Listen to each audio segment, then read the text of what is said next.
Welcome to Friday morning case study 135. Today we're going to talk about a patient whose back pain was so bad that she had to go to the emergency room. Sometimes your back pain can be so bad that you just can't take it. And that's what happened with her. She had tried several treatments before she came to see us and was not getting any better, and obviously had to go to the ER. Why do we do this? We do this so you have tools to help you make better healthcare decisions. What does that mean? It means that when you have a problem and you need treatment, it's very important that the treatment that you get will resolve your problem. It makes sense, right? It's called outcomes. What's the outcome of therapy? So we're going to define what outcomes are for different types of problems and how our treatment helps very serious problems, which is kind of the important thing. And what's the most important about this is, well, number one, we have solutions when no others do, so we can help. But also, doctors are not obligated to report their results. So it's important that you know what the results are that exist both in the literature and reality in the real world. So our patient came in to see us. She was a 57-year-old female. I said it was case 135, it's case 145. She had back pain and sciatica, and she had it for 2 months. So this was this was not a long-standing back problem. This is a relatively new back problem. She never had back problems before 2 months before seeing us. Okay, so she was still in what we call the acute stage, which is kind of the beginning of the problem.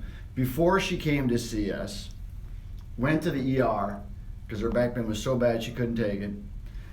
She had an MRI. She was seeing a chiropractor that wasn't helping because she had a pretty severe problem. And during that 2-month period, she had 3 cortisone injections. So again, what's the outcome? These did not work, okay? Because when she came to us, she was still in pretty severe pain. We have a 9-step process, and part of our 9-step process is to identify exactly what is wrong, exactly pinpoint the diagnosis as to what is causing, in her case, the sciatica. What was causing the pain in the leg and pain in the back? So we did a very specific type of MRI that helps us identify that she had a anterior listhesis, degenerated disc, a bulging disc. She had stenosis causing her sciatica. So she had 4 of the 5 causes of her sciatica.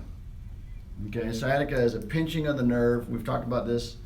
Sciatica is a pinching of the nerve as that nerve exits directly through the opening called the foramen. It's the pinching of the nerve. So sciatica is a symptom. What's the symptom? The pain in the back, the pain that goes down the leg. That's a symptom. What's the cause? The cause is something in this area. Okay, every once in a while it's the muscle, but 90% of the time it's the disc. So she had all these disc problems causing her sciatica, causing the pain that went down her leg, okay? Spondylolisthesis, we'll just do this quickly, is where the vertebrae shift. A vertebrae can shift front to back. Sometimes they shift, you get a little crack in the bone, vertebrae shift a little bit. That's called a spondylolisthesis. Degenerated disc, which is what's going on right here, is where it just kind of air runs out of air. The tire is out of air, the disc is degenerated, pinches the nerve. Bulging disc is where the disc pushes a little bit into the spinal canal, causing a pinching of that nerve. And stenosis is the narrowing. Now, we talked yesterday about stenosis, and we talked about stenosis being a degenerative cascade slowly over time.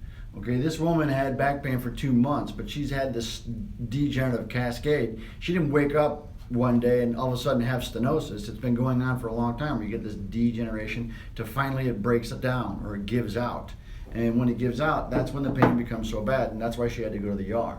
So again, we have a 9-step process, and we've been doing this for 23 years, and we know that there are 9 very specific steps that we have to get get you better. And as we go through this process, you slowly start to get better to the end where we can eliminate your pain and give you exercises to do at home so the pain does not come back. So when this patient started our therapies, her back pain was a 10 and her sciatica was a 10. Again, she went to the ER. Okay, before she came to see us, she went to the ER.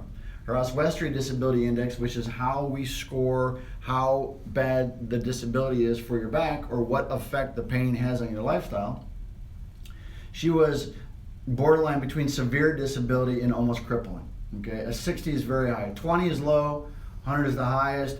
Anything above 40 is a candidate for surgery. And we talked about yesterday that there's a big rush to do surgery on stenosis because of this degenerative cascade. Well, she had 2 months of suffering, and she was sort of closing in on that point where she's going to say, I've had enough, I need to do something, and she gets that surgery.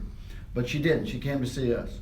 So we know that anything above here, anything, and even some cases even below, are like mid-30s, sometimes even 30 and above is a candidate for surgery if the pain doesn't go away. So she came in to see us, pain at a 10, oswestry rate of 60. She had 36 treatments. Okay, it's a lot, but it's not a lot. Okay, for her, at the end of it, her back pain was gone, her sciatica gone, and her oswestry disability index was down to 0. So the pain went away. Now, we talked about those other therapies not working. There's typically a threshold for those other therapies, and her pain was above that threshold, where our threshold tends to be very high. Meaning we can treat patients that have very severe problems that didn't get help at other areas. So we have the ability to solve problems because we solve problems directly at the disc. When you have stenosis, or you have a degenerated disc or a bulging disc, this space is being compromised. Even if it's stenosis, this space is being compromised because of a dysfunction in the disc. All back problems that persist over a long period of time, especially if you have this degenerative cascade that we keep talking about, that degenerative cascade is really causing you problems in your disc. So when you have a problem in your disc, the best way to treat it is with a treatment that solves problems in the disc. Our treatment, like no other treatment, solves problems in the disc. The only other treatment that actually solves problems in the disc is surgery, and sometimes that treatment makes it much worse. Okay, about 50% of the time you're no better off, and at least 25% of the time post-surgery you're actually worse. So we have the ability to solve it without any secondary side effects like you'd have with surgery. We solve the problems in the disc. We make the discs healthier. That's what we do. That is what we do at the Illinois Back Institute. We solve problems in the disc. And we solve it by taking pressure off the disc and then activating the muscles. And by taking pressure off the disc and activating the muscles, it frees up that space where the nerve comes out. And when you free up that space where the nerve comes out, the pain goes away. So with our patient, that's what happened. Solved the problem in the disc.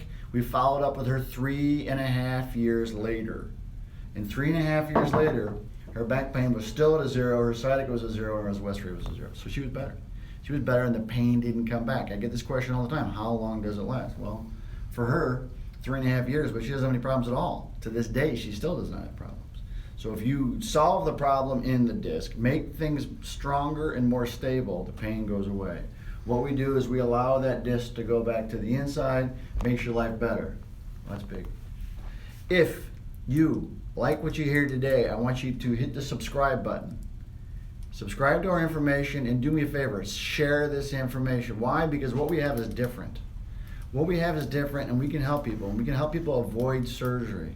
Surgery is a slippery slope. Sometimes it's great, sometimes it's not great. So if you have a problem or somebody you know has a problem, you give us a call. There's a link down below in the description box. We'll see you later today. That's it. Goodbye, good health, good back, good luck. I'm done. Hit stop now.